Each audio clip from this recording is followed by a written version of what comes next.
Oh!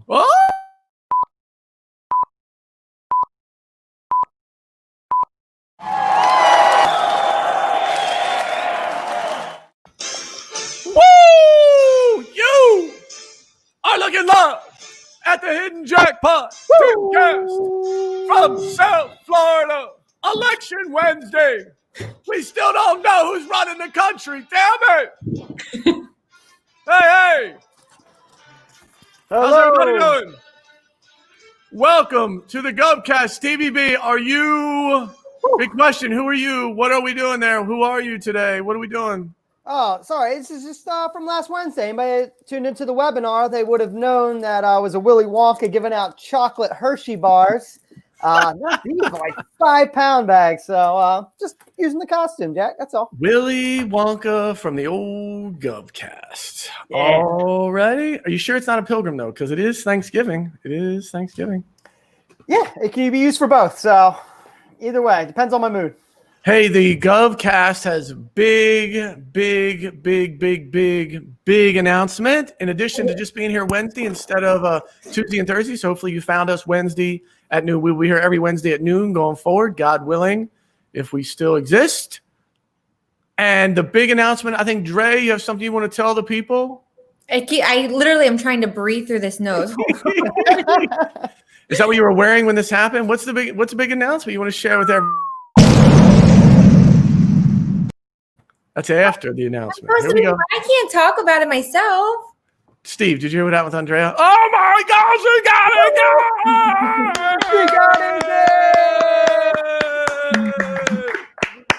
Bring that picture back. Bring the picture back. I think that was the next day. That was like the day after. Like that was the day. Well, because when it happened, I was wearing leggings and a t-shirt. So then the next day I said, okay, we need to get some like pretty, picturesque photos. Who is this guy? Do we know him? He's just some guy. Where'd you meet him? Where did you meet him? In South Florida. Did you? Oh, anybody we know? Do we know this person? I don't know.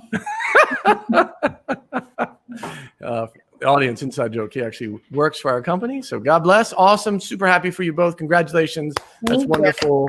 So you do allow, some companies don't allow You know what? What is it called? You can date inside the company? Inter-office relationships. Nepotism? No, that's something else. Oh, congratulations. That's Excited. awesome. Congratulations. Hey. Yeah. Happy Wednesday, day after the voting anyway. It's not the day after election. We still don't know as we sit here at, November 4th, 2020 at 12:02. We still have no idea who the president is. And so it's perfect. Look, for all you that freaked out, this is perfect for 2020. Why would you want it any other way? It is a perfect ending that will probably be in the Supreme Court on New Year's Eve to get decided. So perfect ending to the perfect goofy year. So whatever side you're on, listen, I just want to say it'll be okay, right? Just smile. It'll be fine. We will get through it no matter who gets elected. Country and the process is bigger than the people that run it. Amen? So it'll be fine. Steve, you good? Oh, there it is. Oh, that's what I'll be doing. Look.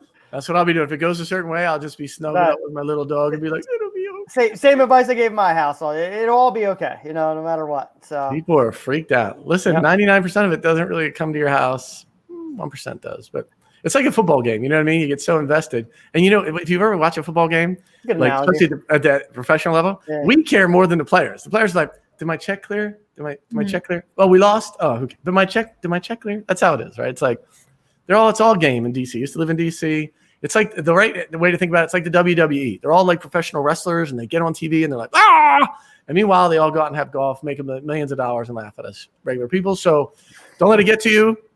It felt like New Year's Eve last night, though. And I say it, and it probably sounds super naive. But we're watching, and then you've got the clock timing, like showing down like 10, 9, 8, like before all the things close. I'm like, okay. I just stared at my computer until like 3 a.m. And I love it. They know, and they don't want to tell you. They know they're not going to have an answer, but it's like the Weather Channel. As soon as the hurricane's not a hurricane, everyone turns it off. So as soon as they know you're not going to give the results tonight, you're going to turn on TV. See, they drug that out to like 2.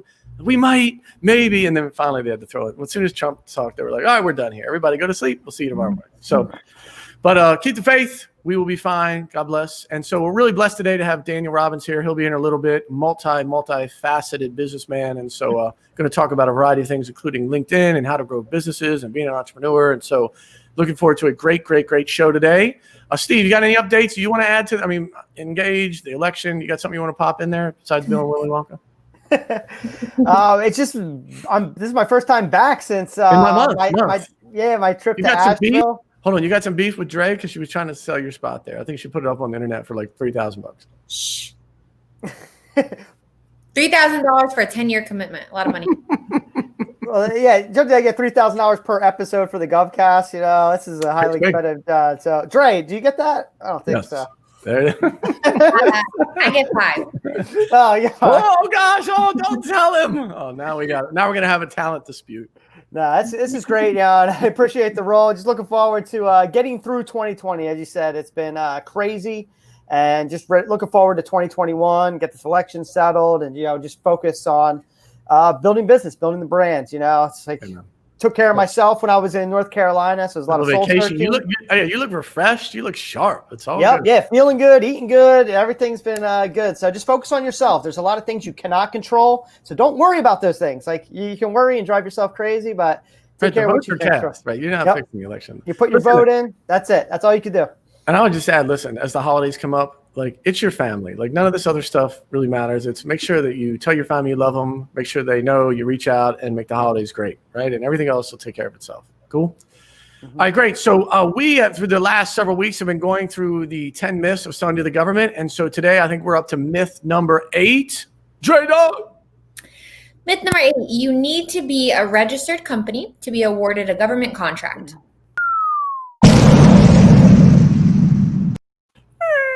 It's a good show. We got 2 beaker bombs already and ready. Steve, you want to take that one? Because I know you're just chomping at the bit. You got a lot of stuff you want to say about this. It's funny because Kaz, I think, works on your team, Andrea, reached out to me yesterday and was dealing with someone. And they're like, hey, I don't have the time to register with all these agencies. And it was interesting to me because when you work with a government agency, we have just submitted our W-9 form, which is a piece of paper that every business should have. Gives your tax identification number, where you're located, just so they could set you up as a vendor. So when people talk about, oh, there's this huge registration process, like totally a myth. It's not true. So some agencies might say, hey, can you go on our website and register as a vendor? Because they upgraded to these like procurement portals and everything's classified. So again, it's just your company name, your address, your tax identification. It takes literally like 5 minutes if you're going to do business with them. But a lot just say, give us your W-9 and they'll set it up. So don't be discouraged. It's very easy. Once you have your W-9 form completed, you can recycle and repurpose that document again and again. And it's not this long process that people think like, oh, I got to fill out a novel and write 100 pages. It's not true. What about SAM.gov? SAM.gov is something you have to do once a year, and that's for federal. So, yeah, I was primarily talking about state and local agencies. So when it comes to federal, yes, do SAM.gov. And, yeah, it does take, I would say, probably a half hour to an hour of your time. You only have to do that once a year. And once you do that, you're done and everything's on autopilot. So all the federal experts are like, that's not true. That's not true. SAM.gov. So I just want to make sure you snuck. Yeah. I filled out the SAM.gov myself, for plenty of years. So I know what it takes. Yeah. So there's a slide, right? There is no real mandatory standardized company registration process for state and local across the country. So for SLED market, there's not one place to go. I would just say, every agency can be really different. As Steven mentioned, some we've done stuff with nothing. That sounds super weird, but we've gotten POs from government agencies with nothing. And some are more laborious. And then the federal agencies, you have to go to SAM.gov, System for Award Management. You have to register. You have to do that at least once a year. And, they want all of your codes and everything has to be in there. So if you're going to get a federal deal, you do have to go to SAM.gov, but it's certainly not across the country. And every agency you'll find to be super different. Right, Trey? Anything else you would add to that? No, I would agree. And I would just say that I guess I hear that a lot too, especially companies that are coming into selling to the public sector. They're like, so how do I register? Can you guys register me? I'm like, we could, but it doesn't take that long. I think it's just it's a myth, right? As we have it. I think just once people realize that part is actually the easiest part of working with government, it's not that bad. Yeah. And sometimes, listen, agencies will let you go through the whole thing, bid, proposal, whatever. And then right at the end, once they choose you as the awardee, they'll be like, hey, you got to go and fill in your paperwork. So Every agency is really different. And the key is just to focus on the sales process, because when an agency loves you and your product, they'll walk you through how to get all the paperwork done, right? And they'll say, well, you got to go over here, you got to go over here. So don't worry about the paperwork. The paperwork is the last thing. Do your sales stuff, create a great product, and everything will turn out great. Oh, I do want to throw one more thing in there, because I think agencies, and this is just me speaking candid, use it as a blow off, right? Have you ever talked to a gatekeeper and they're like, hey, I want to work business, I want to talk to someone.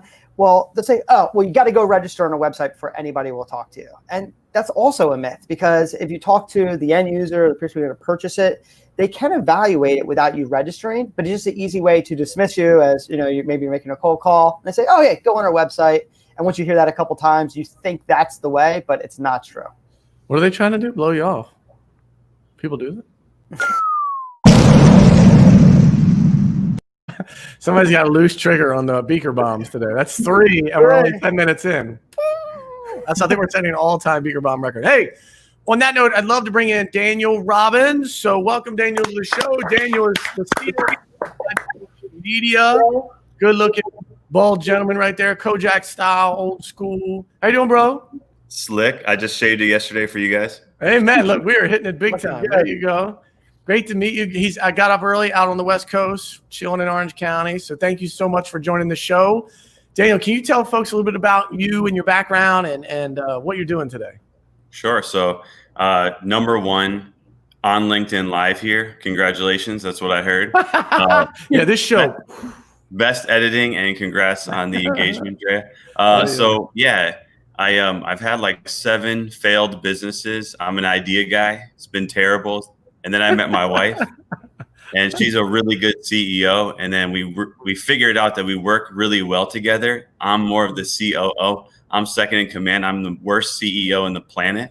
Like every other husband, dog. Like every other husband.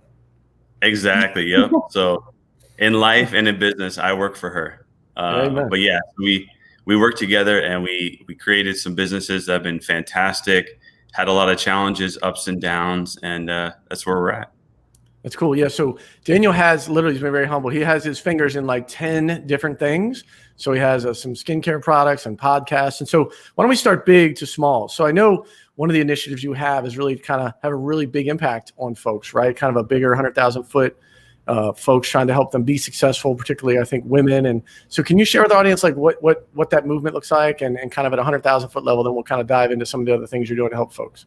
Yeah, sure. So this was really spun off from the pandemic. So COVID shut down the majority of our businesses because we're in hospitality, hotels, spas, that kind of industry. So we figured we have all this time. What are we going to do? And we really wanted to use our network of people and come up with a really good mission, because we love to help people, and I wanted to share good positive messages around the world. So we have a wide network of female entrepreneurs that they all do over $1 million in revenue, and they have a fantastic amount of strategy and tips they can share, because I think it's around 2% of all businesses that are female owned do over $1 million. So the majority are male owned businesses. And so we really, in the beginning, we wanted to bring women up to scale their businesses above that $1 million revenue mark. That was the start.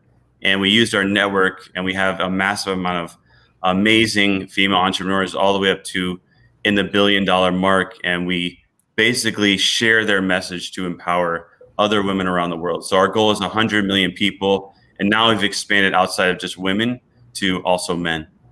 You allow them in? We allow them in now. Can't be the only one. Yeah, mostly girl club. So what kind of, and it's probably a broad question, but what kind of messages, I guess, do you share from some of these entrepreneurs? I'm just curious to hear some. Yeah, so I think there's a common theme around a few things that we're finding, and it's, how do you scale your business? How do you grow? But how do you get out of the way?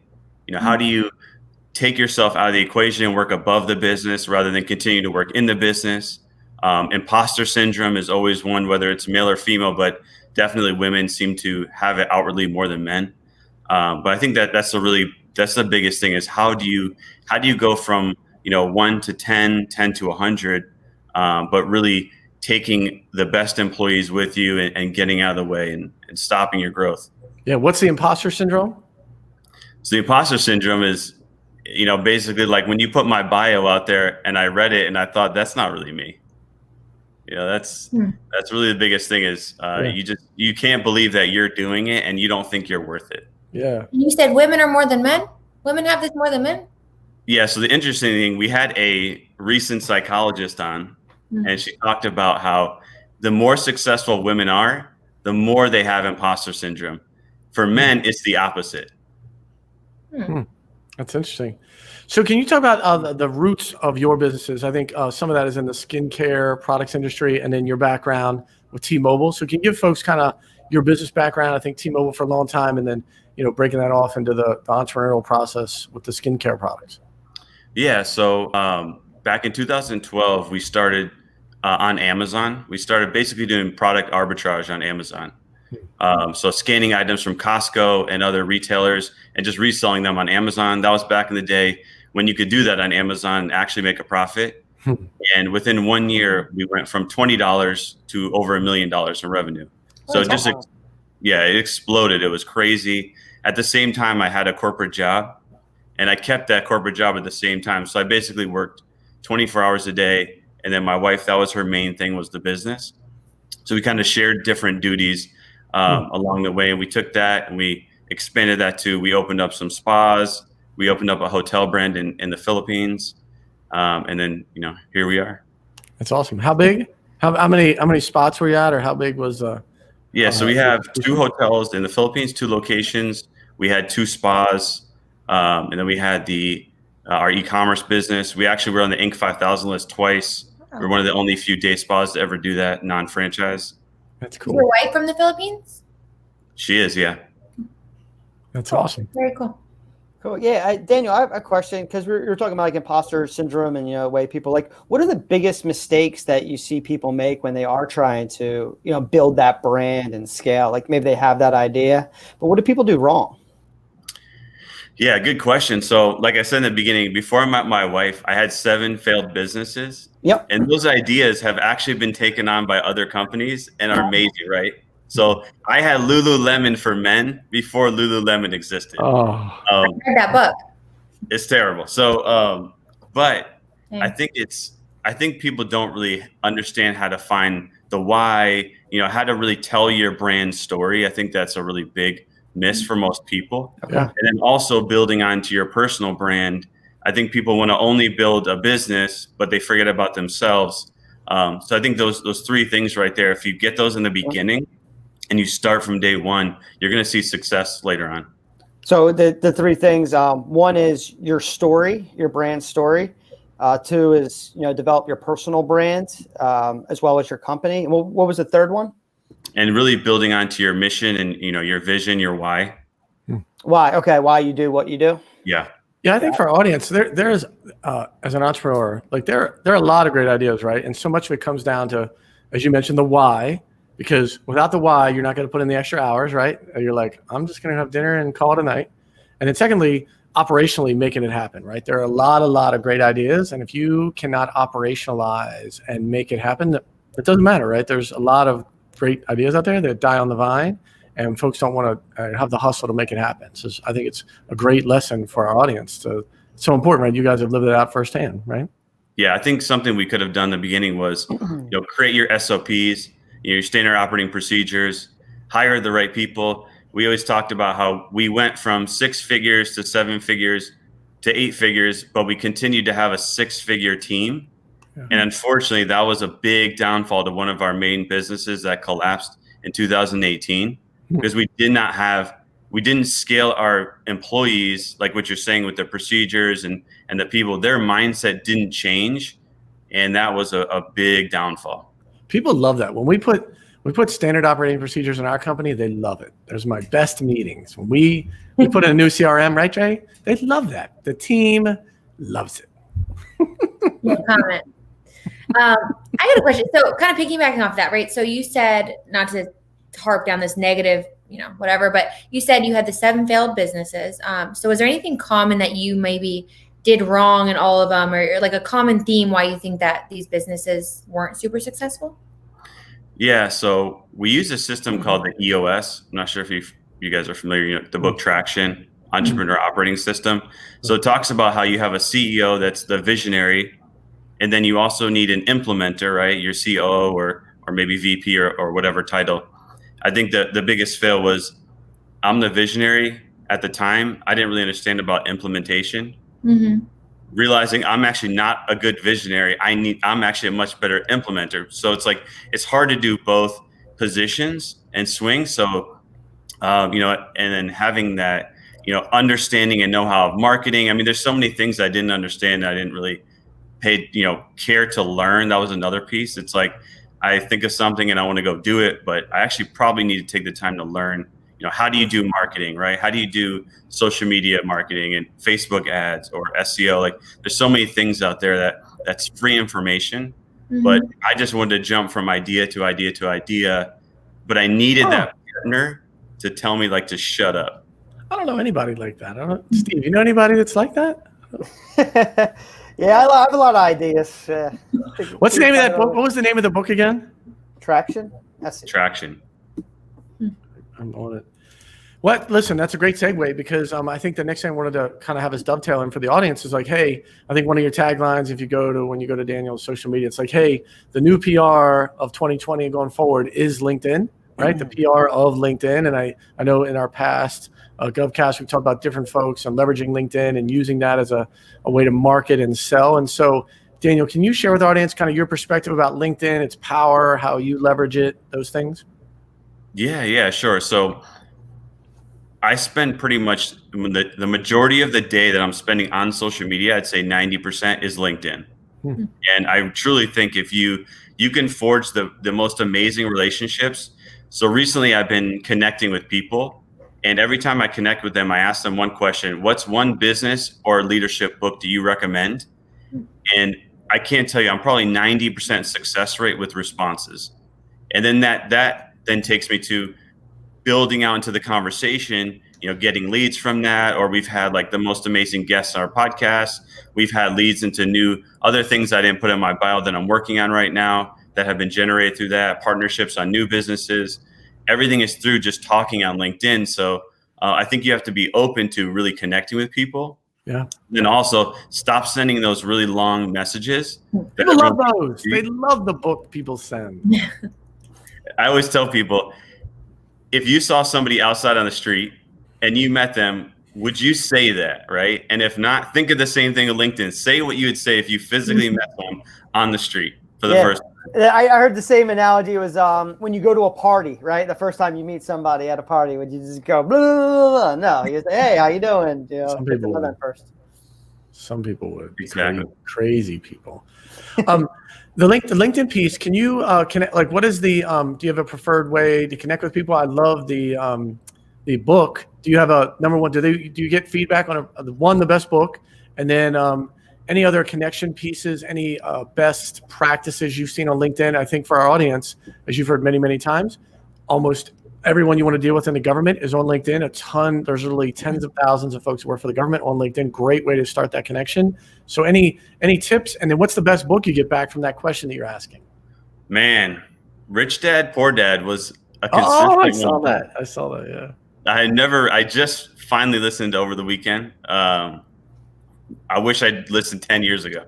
You just got into Rich Dad, Poor Dad? I know, it's crazy. Oh, yeah. Guy Kawasaki, he's great. Or not. 21 years. Robert. Yeah. But yeah, so that one's been a big one. But I think, so another piece I think is the ability to get inward leads instead of always having to do outbound. And right now we're averaging around 200 to 250,000 views per month on our posts. Wow. And I think a lot of that comes from, I want to say the statistic is 1% or 2% of people on LinkedIn actually engage and actually do anything. Mm-hmm. So when you do, you get a lot of people. They don't necessarily they don't necessarily comment, but we strictly look at the view count, and we've gotten so many people that have emailed us and messaged us just because they read it. So I think I think what Gary Vee just mentioned the other day, I want to say it was LinkedIn, just go for it and just post it, even though it might sound stupid to you. In the beginning, we were getting 100 views, 200 views. Now on a typical post, we get 10,000 to 15,000 views every time we post. So that's just so do great. it. So are you mainly posting content that you just want people to read, or are you asking questions? Are you asking for something of them? Like, what's your typical post? Yeah, so we like to do a mix. So, one or two posts might be a little salesy, might talk about, hey, we've had this client do this results. Because I also do posting for other people. So I'll just throw that out there. So I'm just mixing this, not just my own post, but might be a little salesy, like, hey, we've had these clients get X results. This is amazing. If you're interested, reach out to us. This is our website, right? The next post might just be my thought of the day. Like I mentioned how I just read Rich Dad Poor Dad over the weekend. This is some learning I've had. Has anyone else read it? Okay. Right. Then the next one might be a video, or, if I like GIFs. I've been putting a lot of GIFs out there. For some reason, it converts really high, like 50, 60,000 views. I don't know why, but those seem to work well. So we try and mix it up, 2 or 3 different variations, if we can, 4 or 5 days a week. Cool. Yeah. For our audience, listen, Rich Dad Poor Dad, amazing, and 7 Habits of Highly Effective People, Covey book. Those two, man, those are just foundational for doing big things in life. The Rich Dad Poor Dad, that makes you scratch your head, right? You just read that and you're like, I thought I was supposed to buy a house. I'm not supposed to buy a house, right? It's like one of those. Yep. It was at 180. You read that book, that makes you just walk. You got to walk down the beach. You're like, I thought I was supposed to buy a house. I did everything wrong. Yeah, so true. Good. Listen, I know you shave your head off, but you still got hair, so you still have a lot of time. So some people get it too late. What you also help folks with podcasts, right? So in addition to LinkedIn, I know you do some stuff with podcasts and help people get off the mark with that. So can you share with the audience kind of what you're doing there? Yeah. So since April 1st, we've had over 500,000 downloads. So it's been just exploding with our podcast. But a lot of that came down to when people ask us, I want to launch a podcast. Everybody wants to launch a podcast, right? Which I think is fantastic. Do it, but do it in a place where you have a network, right? So if you need guests, you have them readily available, right? Yeah. Do it in somewhere where you have a community. We already had, we have a few 100,000 followers on social media across different social media accounts. So we had an audience already built up, a community of people. Yeah. Like the female entrepreneur was already a community we had. So it made sense for us to launch. If you have no community and you have no access to guests, maybe don't launch that podcast unless it's a lot of, you guys know, it's a lot of time. It's a lot of energy and effort. It's not like it takes 1 hour, of your time. It takes many hours doing show notes, production, all that stuff. So make sure you're really dedicated to, don't start and then you stop after 10 episodes. So I think being dedicated, knowing your community, knowing your audience, and having those guests available in the beginning is a smart way to launch. Those beaker bombs just don't happen by accident. A lot of high tech stuff happen behind the scenes. I don't know how you guys do it. Shout out to the GovCast. We got people. We got a great team behind the scenes. It's a lot of people, a lot of hamsters running really quick behind the scene, making this operation happen. So they're certainly not the on-air talent. Except for Dre. Dre's. Okay. Yeah, Steve. Right. Daniel, you talk about building a community, right? And once you have that community, then it's time to launch. But I think building a community is really one of the hardest things to do. Once you have that audience, it's good. It grows exponentially. Now, I guess for everyone's sanity, right?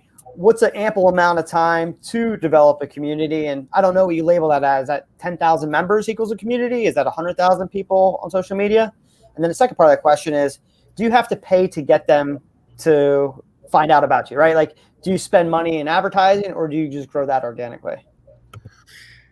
Good question. So, I mean, I don't know how to put a number to a community. I'll have to Google what Google thinks is a community. But I think if you have engaged people, it could be 500 people, it could be 1,000 people. If they're interested to what you're saying and they're interested and they engage with you, I think you have a community. It's hard to really put that number on it. I think when you're talking for the podcast, though, to really get it off the ground, you're going to need a few thousand people. Okay. 5,000, 10,000, I think is good in terms of not having to spend a whole lot of money on buying, like you're saying, buying views and buying listens. You can do contests. Now, something I learned from an amazing mentor that we have, his name is Roland Frazier. Not sure if you guys have heard of him, but he taught us basically how to acquire media. So we acquired Facebook groups. And I can tell you, one of the best things we ever did was that. And we've acquired into a few 100,000 just and spending almost minimal money because nobody really understands the value of a Facebook group. Many people have a Facebook group, like there was one, it had 90,000 members in it, and the amount I acquired it for was like unbelievable, but the person had no idea how to monetize it, and it consumed a lot of their time. So luckily I have VAs in the Philippines that, you know, that I employ to do those things. So they manage the groups for me, manage the communities. But it's been like it literally paid for itself the first month. That's great. Yeah, I didn't even know you could buy a Facebook group. Is there like a marketplace for that, or you just kind of approach the people that say, "Hey, you know, deal behind the scenes"? Yeah. I mean, there are marketplaces for it. You have to look in the guidelines of Facebook. Stick with the guidelines of Facebook. But yeah, I mean, you can approach people and ask them. And when I say buy, it's more of like buying the rights to be an admin. So as an admin, though, you can make, you know, because you can't necessarily own the actual group, right? Facebook owns it's like renting a house. But once you have rights as an admin in groups, then you can post whatever you want, and then people look up to you. You're the head of you are now the leader of the community, even if you walked in 5 minutes ago. Got it. Steve, Rich Dad Poor Dad, everything's for sale. Everything. I need to read that. I haven't read it yet either. I read and the government buys everything. Hey, Daniel. So I think we've been kind of hitting around about it. So can you help our audience like get a full picture of what like your business looks like? So I know you mentioned, hey, we built some podcasts and we have some Facebook groups. And can you maybe at 100,000 foot level, I think, you know, piecing it all together now, like what does that really look like? When you say, hey, we're doing a post on what is the actual, what products, and you know what I mean? Like, can you kind of put it all together and give our folks, what's the entity? What does it look like? What's your forward facing, you know, kind of product suite, and, you know, kind of putting together the podcasts and the social media and those things. Can you piece it together for our audience so they have a better idea of exactly what's happening day to day? I know. Sometimes I don't even know.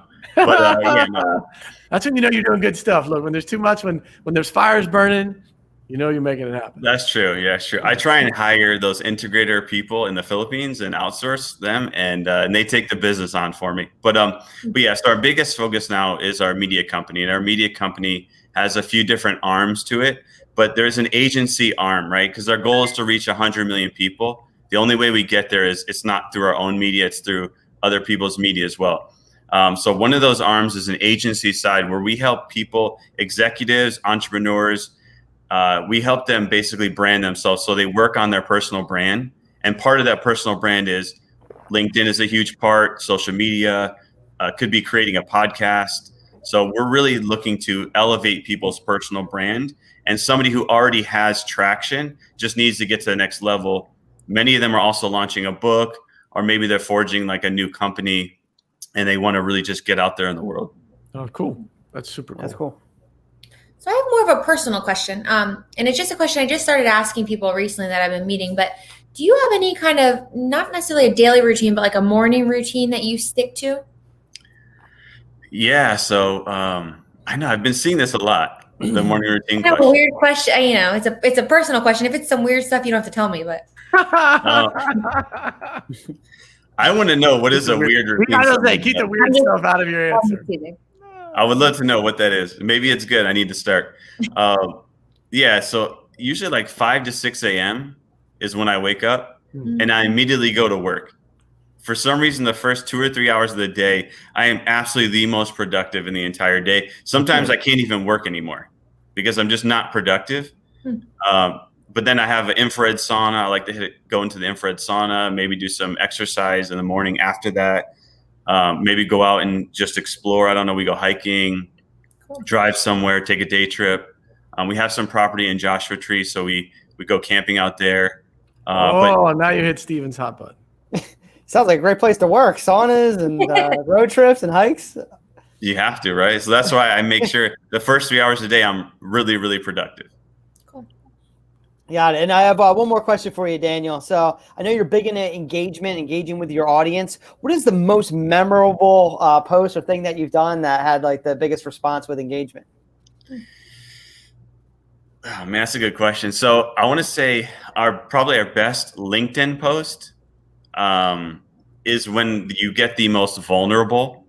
I don't know if you've seen these posts where people are holding like a piece of paper up like this and it says something on it, but I did a post about just being vulnerable, and I can't remember exactly what it was about, but it was just really vulnerable, saying things I probably never would have said in public. And I used to think that was weird that people did that. But when I did that, it was amazing how many people said, I feel the same way. I got hundreds of messages from people. It was really crazy. But it took me like 3 weeks to actually hit the submit button on that post. Yeah, I'm sure. You kind of sharing your soul with strangers, so it'd be tough. So true.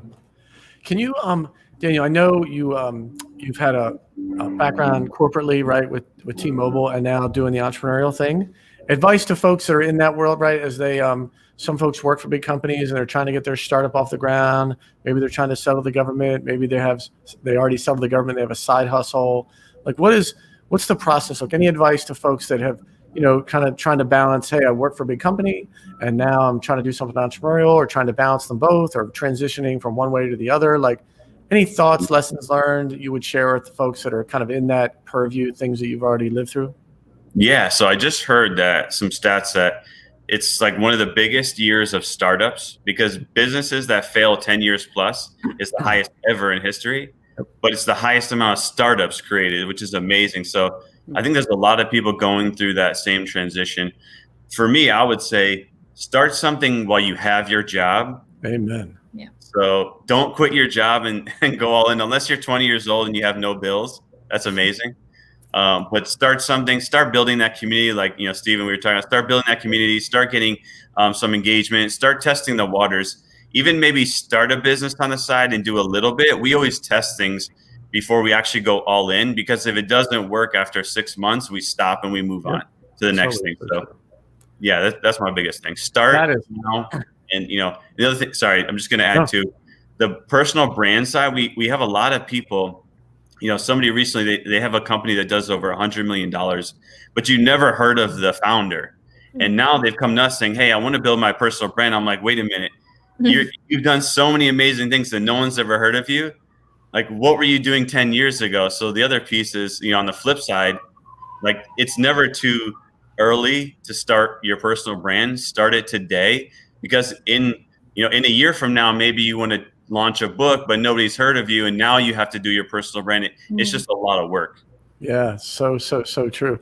Listen, I love that advice. I think entrepreneurship in the old days, it'd be like, you got to max out your credit cards and blah, blah, blah, and going in. And today's entrepreneurial world with the internet and all the different side hustles, it doesn't have to be that way, right? There is a way for you to pursue your entrepreneurial dreams and not have to risk your whole thing and test it out. And then, what's great about today's entrepreneurial work from home environment, that when it's real and foundationally strong, then you can make the leap. You don't have to put your whole future and financial world at risk to pursue some of your entrepreneurial dreams, right? Exactly. Yep. And if you're trying to settle the government too, there's a way for you to tap into that market, experiment, ping some agencies. Stephen tells a story with GSU, hey, we had a truck driver actually go, he's driving a truck all the time and is winning government business on the side, just from doing things on GovQuote and some other ways to grow, a little side hustle. Amazing. You wouldn't think somebody in the government could be such, but happens every single day, right, Steve? Yeah, it does. Yep, totally, Jack. 100% agree. Daniel, hey, how can folks reach you? How can they touch base? How can they follow you? How can they connect with what you're doing? Yeah, so you can connect with me on LinkedIn. I just changed it today. It's LinkedIn/Daniel W. Robbins. Oh, look, there it is. Look. And the GovCast team is rolling strong. There's a link below. Yeah. Yeah. Thank you for helping me. You guys helped me in the way of actually changing that. I've been waiting 10 years to change my name on LinkedIn. There it is. A lot happens before this show starts. ibhmedia.co. But yeah, do that again. Do the website. There it is. Say that one again. ibhmedia.co. Yeah, so Daniel's been super humble. Listen, they have been on USA Today and Thrive Global and Forbes and so many publications. They have podcasts out there, social media marketing. What they're doing is amazing. Amen. So Daniel, thank you so much. Encourage you to reach out to him, blow up your brand, get your stuff started, and encourage you to bust out your side hustle, including selling to the government. Amen. Daniel, thanks for your time, bro. Thank you so much. Yeah, he's doing big things. Yes. God bless. Thanks, Daniel. Love that. I think he's the modern business person, right? You got your hands in 10 different things and what's happening and how to make it happen and trying to balance them all and using social media to grow your brand, and you don't have to jump off a cliff, right? It's amazing what he's doing entrepreneurially. Crazy, don't be afraid to fail either, right? You know, 7 failures, and you know, finally it seems like he's hitting a stride. So. It's so funny. I love that tagline. Look, you know, people have made it because when they'll say that, when you still haven't made it, you don't say that 7 times. You know what I mean? And you're still like, I'm on failure number 5, right? You know, yeah. But like, once you have some success, right? Then once you have some success, then you tell those stories.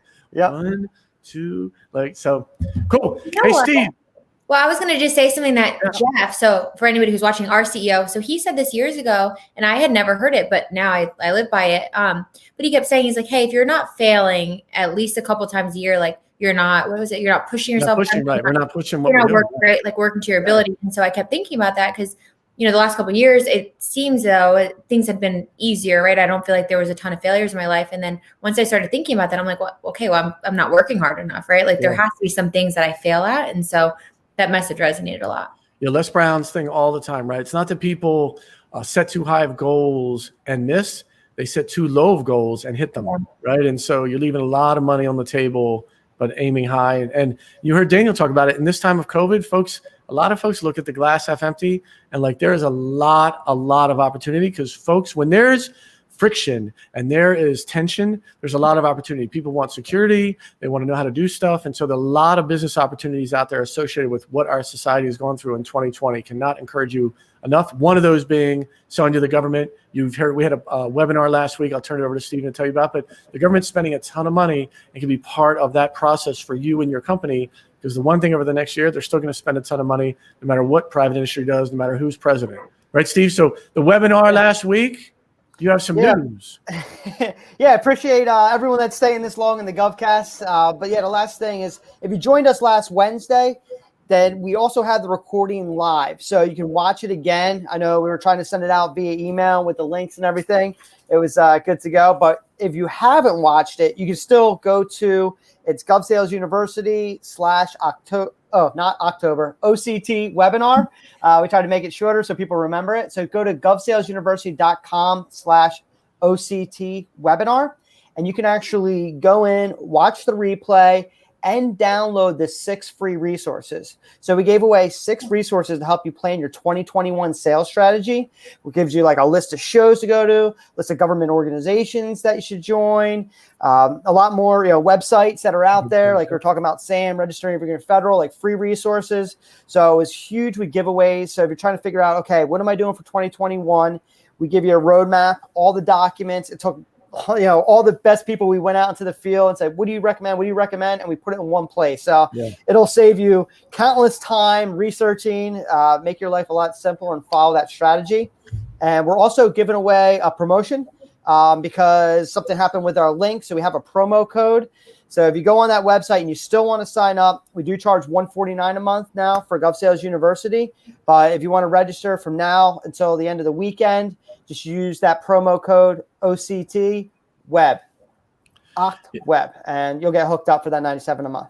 Yeah, just as part of that webinar, listen, every government trade show, that's amazing. Websites, technology solutions, groups and organizations, associations in that world, support vendors, and then the infographics, right? So ton of information totally for free just for going to do the webinar. And the whole goal with that was to help companies get ready for 2021. What are all the resources and information you need to lay out your 2021 sales plan? So that's the whole reason why we gave all those things out last week during the webinar, right?